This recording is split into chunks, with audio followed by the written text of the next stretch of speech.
कैलाश पर्वत शांत, भव्य और दिव्यता से ओतप्रोत, जहां सूर्य की किरणें हिम पर पड़कर स्वर्ण सा आभास देती हैं, जहां हर श्वास में ओंकार की ध्वनि गूंजती है, वहां विराजते हैं भगवान महादेव, योगेश्वर, त्रिलोचन, करुणा और वैराग्य के सागर। उनके पास बैठा था उनका निष्ठावान वाहन नंदी, श्वेत वृषभ, तेजस्वी और भक्ति से भरा हुआ। वो सदैव अपने स्वामी की सेवा में लीन रहता, कभी उनके चरणों की रक्षा करता, कभी उनके आदेश पर समस्त लोकों में संदेश पहुंचाता। पर आज उसके हृदय में एक प्रश्न उमड़ रहा था, एक ऐसा प्रश्न जिसने उसकी भक्ति को विचार के मार्ग पर ला खड़ा किया। उस दिन सुबह कैलाश पर बड़ा सुंदर दृश्य था। माता पार्वती स्वयं पुष्पों से भगवान शिव का पूजन कर रही थीं। गंगा उनकी जटाओं से उतरती हुई बर्फीली चट्टानों को स्पर्श कर रही थी। देवगण आकाश में स्तुति कर रहे थे। हवा में हल्की सुगंध थी और सारा वातावरण एक गूढ़ शांति में लिपटा था। नंदी दूर से देख रहा था, माता पार्वती का स्नेह, उनकी करुणा, उनका सौंदर्य और शिव के प्रति उनका समर्पण। वो सोचने लगा, प्रभु सदा निर्विकार रहते हैं, वे योगेश्वर हैं, लेकिन माता तो सृष्टि की ऊर्जा हैं। दोनों महान हैं, परंतु कौन श्रेष्ठ है? क्या स्त्री अधिक महान है या पुरुष? वो यह प्रश्न अपने मन में बहुत समय से दबाए हुए था, लेकिन आज उसका मन शांत नहीं था। वो धीरे धीरे आगे बढ़ा, अपने विशाल शरीर को झुकाकर भगवान शिव के चरणों में बैठ गया। शिव ध्यान मग्न थे, पर नंदी की भक्ति इतनी सच्ची थी कि प्रभु के ध्यान में हलचल सी हो गई। शिव ने अपनी नेत्र खोले और एक हल्की मुस्कान उनके ओठों पर आई। नंदी, उन्होंने कहा, तुम्हारे हृदय में कुछ चल रहा है, बताओ क्या पूछना चाहते हो? नंदी ने संकोच से सिर झुकाया। प्रभु, एक प्रश्न है जो मेरे मन को विचलित करता है, यदि अनुमति हो तो पूछूं? शिव बोले, नंदी, जो प्रश्न मन में है उसे दबाओ मत। जब प्रश्न सत्य से जुड़ा होता है तो उसका उत्तर स्वयं ब्रह्मा भी जानना चाहते हैं। नंदी ने श्रद्धा से हाथ जोड़ लिए। प्रभु, मैं देखता हूं कि माता पार्वती आपके समान तेजस्विनी हैं।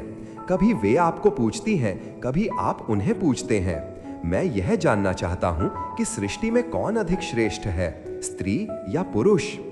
यह प्रश्न सुनकर वातावरण जैसे स्थिर हो गया। गंगा का कलकल रुक गया, हवा शांत हो गई, हिमालय मौन हो गया। शिव की मुस्कान और गहरी हो गई। उन्होंने कहा, नंदी, तुमने आज वो प्रश्न पूछा है जिसका उत्तर जानने के लिए ऋषि, मुनि और देवता भी तपस्या करते हैं। स्त्री और पुरुष में कौन श्रेष्ठ है? यह प्रश्न देखने में सरल है, पर इसका अर्थ बहुत गूढ़ है। नंदी ध्यान से सुनने लगा।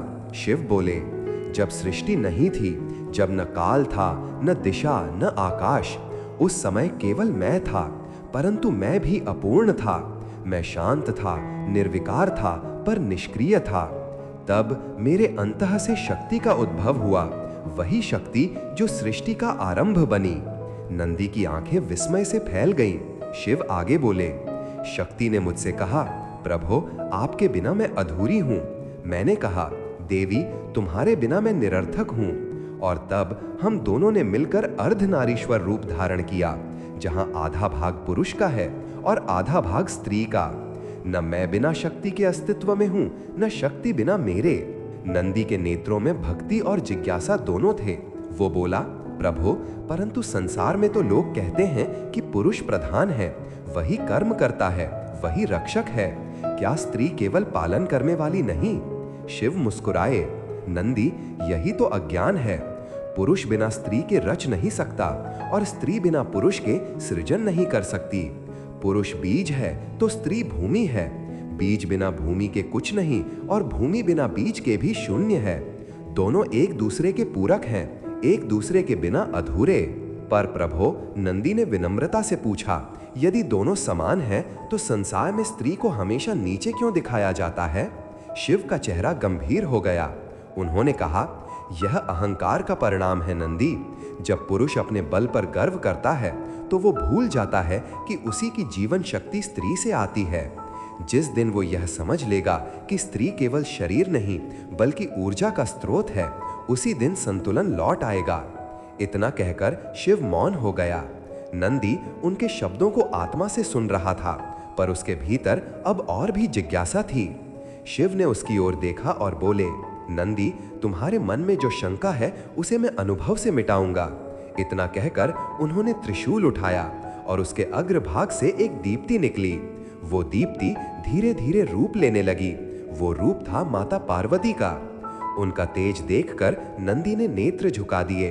पार्वती ने मुस्कुराकर नंदी को आशीर्वाद दिया और कहा, नंदी, आज प्रभु तुम्हें वो अनुभव देंगे जो शब्दों से नहीं बताया जा सकता। शिव बोले, नंदी, अब तुम पृथ्वी पर जाओ। वहां तुम्हें एक गांव मिलेगा जहां स्त्री और पुरुष के बीच संघर्ष है। उन्हें देखो और समझो कि कौन श्रेष्ठ है। नंदी झुककर बोला, जैसा आदेश प्रभु। वो तुरंत कैलाश से उतर गया। धरती पर आकर नंदी ने एक गांव देखा।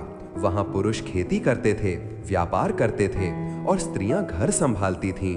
पर एक दिन गांव में सूखा पड़ा, न खेतों में पानी न कुएं में बूंद। पुरुष बोले, हम बलवान हैं, हम उपाय करेंगे। उन्होंने पहाड़ काटने की कोशिश की पर असफल रहे। फिर गांव की स्त्रियां उठीं। उन्होंने कहा, हम सब मिलकर धरती माता से प्रार्थना करेंगी। वे मंदिर गईं। उन्होंने आस्था से पूजा की और वर्षा के देवता से विनती की। 3 दिन बाद मेघ घिर आए, वर्षा हुई, खेतों में हरियाली लौट आई।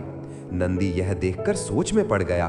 पुरुष का बल निष्फल रहा, पर स्त्री की करुणा ने सृष्टि को पुनर्जीवित कर दिया। वो वापस कैलाश लौटा और शिव पार्वती के चरणों में गिर गया। प्रभु, अब मैं समझ गया, स्त्री ही सृष्टि की जननी है। शिव ने मुस्कुराते हुए कहा, नंदी, फिर भी तुम केवल आधा सत्य जानते हो। जिस स्त्री की प्रार्थना से वर्षा आई, वो भी तब सफल हुई जब पुरुषों ने खेतों में हल चलाया।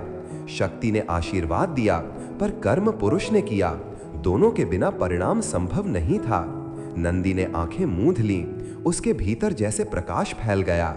शिव बोले, याद रखो नंदी, जब स्त्री और पुरुष एक दूसरे की पूरकता समझ लेते हैं, तभी सृष्टि का संतुलन बना रहता है। श्रेष्ठता की बात वही करता है जो विभाजन में जीता है। जो एकता में जीता है वो जानता है शिव और शक्ति एक हैं। नंदी भाव विभोर होकर कहा, प्रभु, अब मैं जान गया, जहां शिव है वहां शक्ति है, जहां शक्ति है वहां शिव है। स्त्री और पुरुष में कोई बड़ा या छोटा नहीं, दोनों मिलकर ही पूर्ण ब्रह्म हैं। शिव मुस्कुराए, यही सत्य है नंदी। जो इस सत्य को जान लेता है वो हर रूप में दिव्यता देखता है। स्त्री में शक्ति, पुरुष में स्थिरता, यही जीवन का संतुलन है। वो क्षण ऐसा था कि स्वयं कैलाश पर्वत में कंपन उठ गया। गंगा की धारा और तीव्र हो गई। देवता झुक गए और आकाश से पुष्पों की वर्षा होने लगी। नंदी ने नतमस्तक होकर कहा, प्रभु, मेरे सारे संशय मिट गए। अब मैं हर स्त्री में शक्ति और हर पुरुष में शिव का दर्शन करूंगा। शिव बोले, जाओ नंदी, इस सत्य को संसार तक पहुंचाओ। कह दो लोगों से, श्रेष्ठता की नहीं समरसता की खोज करो, क्योंकि जहां मैं और तुम मिट जाते हैं, वही सच्चा हम जन्म लेता है और वही है शिवत्व। नंदी झुक गया। उसके नेत्रों से आंसू बह निकले। वो जान चुका था कि यह संसार तभी पूर्ण है जब शक्ति और शिव साथ हों, जब स्त्री का स्नेह और पुरुष का साहस एक दूसरे का पूरक बने, और तभी ये सृष्टि चलती रहे जैसे गंगा सदा बहती है। कैलाश की वायु में फिर वही ओंकार गूंजा, ओम नमः शिवाय, ओम नमः शिवाय।